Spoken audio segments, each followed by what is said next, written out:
আজ বিকেল থেকে ব্লগটা স্টার্ট করলাম। সব কিছু রয়েছে কড়াইশুঁটির কচুরি, গোবিন্দভোগ চালের চিল্লা, মুড়ির লাড্ডু, সব কিছু মিলিয়ে আজকে ব্লগটা শুরু হতে চলেছে। আপনারা সকলে দেখতে থাকুন। নমস্কার বন্ধুরা, বকুল লাইফস্টাইল চ্যানেলে সকলকে স্বাগত জানাই। আজকে বিকেল ব্লগটা স্টার্ট করেছি, করব মুড়ির লাড্ডু। যেহেতু পৌষ সংক্রান্তিতে আমরা যেহেতু অনেক কিছু বানাই, সেহেতু মুড়ির লাড্ডুটা আগে করিয়ে নিচ্ছি। তো মুড়ির লাড্ডু বানানোর জন্য এখানে আমি কড়াইয়ে গুড় দিয়ে দিয়েছি। গুড়ের সঙ্গে সামান্য জল দিয়েছি। গুড়টা পাক হওয়া পর্যন্ত অপেক্ষা করব। আর গুড়টাকে একটু ভেঙে দিচ্ছি, যেহেতু আমি আগে ভাঙিনি, পাকও হবে, গলেও যাবে। আর মুড়ি নিয়েছি বেশ খানিকটা পরিমাণ, আপনাদের যতটা পরিমাণ ততটা নেবেন। খুব যে পাক করতে হবে তা নয়, মোটামুটি একটু চিটচিটে ভাব হয়ে এলে মুড়িটাকে ঢেলে দেবো। এই নাড়ুটা বানানো খুবই সোজা, আর একবার দেখলে যে কেউ বানাতে পারবেন।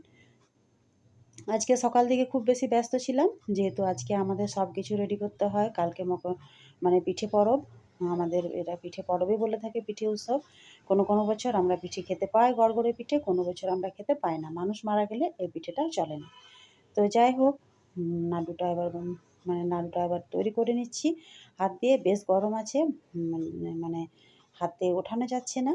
তো সবগুলো এক এক করে বানিয়ে নিয়েছি। আর ভিডিওটা সবটা যদি অনেক বড় করে দিতে থাকি তাহলে অনেকটাই লং হয়ে যাবে। চেষ্টা করছি শর্টে সব কিছু দেখানোর। গোবিন্দভোগ চাল একটুখানি ভিজিয়ে রেখেছিলাম, এটা মেয়ের বায়না, এক মেয়ে এটা খাবে টিফিনে। তো এটাকে এবার বেটে নেবো একটা আলু দিয়ে। আমি এখানে কাঁচা আলু দিয়ে বাড়ছি, যদি আপনাদের পছন্দ তাহলে কিন্তু সেদ্ধ আলু দিয়ে এটা করতে পারেন। আর এই চিল্লাটা খেতে বেশ ভালো লাগে। এটা সাধারণত আলু চালের প্যানকেকও আমরা বলে থাকি। একটু একটা আলু দিয়েছিলাম, বড় সাইজেরই ছিল, ছোট ছোট টুকরো করে দিয়েছি, এটা বাড়তে সুবিধা হবে তার জন্য। এই যে পেস্ট তৈরি হয়ে গেছে মোটামুটি। দু একটা আলুর টুকরো রয়ে গেছে, এটাকে উঠিয়ে ফেলে দেবো। বেশ গোল গোল রয়ে গেছে, শেষ পর্যন্ত বাটা হয়নি। তারপর এর মধ্যে একটা টমেটো, ধনেপাতা কুচি, লঙ্কা কুচি অ্যাড করে দিয়েছিলাম। পেঁয়াজ কিন্তু দিইনি। কড়াইয়ে সামান্য পরিমাণ সাদা তেল দিয়ে দুটো চিল্লা হবে, একটা বানিয়ে দিলাম আর একটাও বানাবো। যেমনি দেখতে হয় তেমনি খেতেও হয়। আর গোবিন্দভোগ চাল তো ফ্লেভারটা অসাধারণ লাগে। একবার হলেও বাড়ির বাচ্চাদের টিফিনে বানিয়ে দেবেন, ওরা কিন্তু বারবার এটা বায়না ধরবে। তো যাই হোক, খাবারগুলো আজকে সব মনোমতো করেই তৈরি করলাম। আজ আছি কাল নেই, যেটা খেতে ইচ্ছা করবে সেটা খেয়ে নেওয়াই ভালো। তো সব কিছু একটু একটু করে আজকে করলাম। তারপরে থাকছে আলুর দম।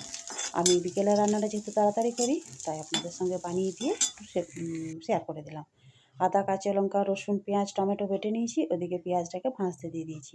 সহজ উপায়ে আলুর দমটা বানাবো। পিস পিস করে আলু কেটে নুন হলুদ দিয়ে সেদ্ধ করে রেখে দিয়েছি। আর এক্সট্রা আলুটা আর ভাজতে লাগবে না। একটা প্রেসারে জল দিয়ে, পরিমাণ মতো জল দিয়ে, লবণ, হলুদ আর বড় বড় করে টুকরো করে কেটে আলুটাকে সেদ্ধ করে রেখে দিয়েছি। একবার এই আলুটা বানিয়ে দেখবেন, তেল কম লাগে, প্লাস সহজে হয়ে যায়। গরম মশলা দিয়ে দিলাম, কাশ্মীরি লঙ্কার গুঁড়ো দিয়ে দিলাম। এবার মশলাটা বেশ ভালো করে কষাতে হবে। যতটা কষানো হবে ততটাই রান্নার টেস্ট বেড়ে যাবে। আজকে কিন্তু শুধু রান্নাবান্নার ব্লগ, বিকেলেরটা। সকালের দিকে কিছু করতে পারিনি, প্রচণ্ড কাজে চাপের জন্য। আবারও বলছি, আলুটাকে দিয়ে দিয়েছি। পাচ্ছেন কত সহজে আমার আলুর দম হয়ে গেল। তো যদি আপনাদের ভালো লেগে থাকে, আপনারা এভাবে আলুর দমটা বানাতে পারেন। ফুটিয়ে নেব, ধনেপাতাটা দিয়ে নামিয়ে দেবো। আলুগুলো কিন্তু গোটা থাকবে, আর আরেকটুখানি ফুটবে, একটু মাখা মাখা হবে। আর এই আলুটা, একটা করে আলু একটুখানি ঝোল, দারুণ লাগে কিন্তু। একটুখানি ঝোল দিয়ে দিয়ে, যেহেতু কড়াইশুঁটি কচুরি করব, তো এবার ময়দাটা তো মাখতে হবে। রুটিও থাকবে, কড়াইশুঁটির কচুরি একটুখানি বানাবো, মেয়েদের বায়না, ওরা খাবে 2 মেয়ে। একটু সামান্য পরিমাণ ময়দা নিয়েছি, এখানে ময়ামটা মেখে নিচ্ছি। ময়াম দিয়ে দিয়েছি, সামান্য চিনি দিয়ে দিয়েছি, পরিমাণ মতো নুন দিয়ে দিয়েছি। মাখা হয়ে গেছে ময়দাটা, একটুখানি তেল মেখে ঢাকা দিয়ে রেখে দেবো। পুরটা বানিয়ে নেব। কড়াইশুঁটির মধ্যে নুন, চিনি, আদা, কাঁচা লঙ্কা শটে শটে বানিয়ে নিচ্ছি। এক্সট্রা দিতে পারলাম না, একসঙ্গে বেটে নিলাম, দিয়ে দিলাম তাওয়ার মধ্যে। কিছু কিছু পাত্র খুব মনমতো হয়, এই তাওয়াটি আমার খুব ভালো লাগে। খুব সহজে কাজটাও হয়ে যায় আর তাওয়ার মধ্যে লেগে যায় না। একটুখানি ছাতু দিয়ে দিলাম বাইন্ডিংয়ের জন্য। এবার আলুর দমটা এখানে নামিয়ে নিয়েছি, ঠান্ডাও হয়ে গেছে। এখানে একটা কাঠবিড়ালি চিচি করে ডাকছে, আওয়াজটা শুনুন।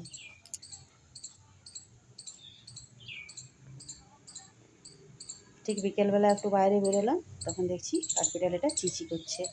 ওদের ডাকটা যেমন হয় সেরকম।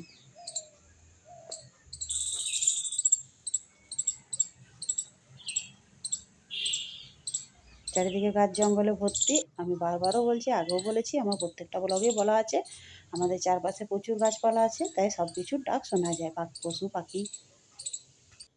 এবার কড়াইশুঁটির কচুরিটা বানিয়ে নেব। পুর ভরে সবগুলোকে বেলে নিয়েছি, সবগুলো বেলে নিয়ে 4-6টা বেলে নিয়েছি, এক এক করে ভেজে নেব। কিছু কিছু পাত্র খুব প্রিয় হয়, সেই জন্য বললাম। এই কড়াইটি যেমন আমি কিছুতেই এটাকে ছাড়তে পারি না, এটা লোহার কড়াই, আয়রন কড়াই, মানে এটাতে বেশ গর্ত আছে, সামান্য তেল দিলেও হয়ে যায়। আর বেশ কিন্তু পুড়ে না, বেশ ভারী আছে কড়াইটা, তার জন্য আমার এটা খুব ভালো লাগে। এটা আমি তেল দিয়ে রেখে দিই, যে কোনো তেলের কাজ বেশিরভাগ আমি এটাতে করে থাকি। সবসময় বিকেলে তো মেয়েদের জন্য দরকার হয়ই কিছু না কিছু, বা নিজেরাও, মেয়েদের নাম করে কেন, নিজেরাও। তো যাই হোক, কড়াইশুঁটি কচুরি হয়ে গেল। তো আজকের ব্লগ এই পর্যন্তই। আশা করি আপনারা সকলে ভালো আছেন, সুস্থ আছেন। সকলকে গুড বাই।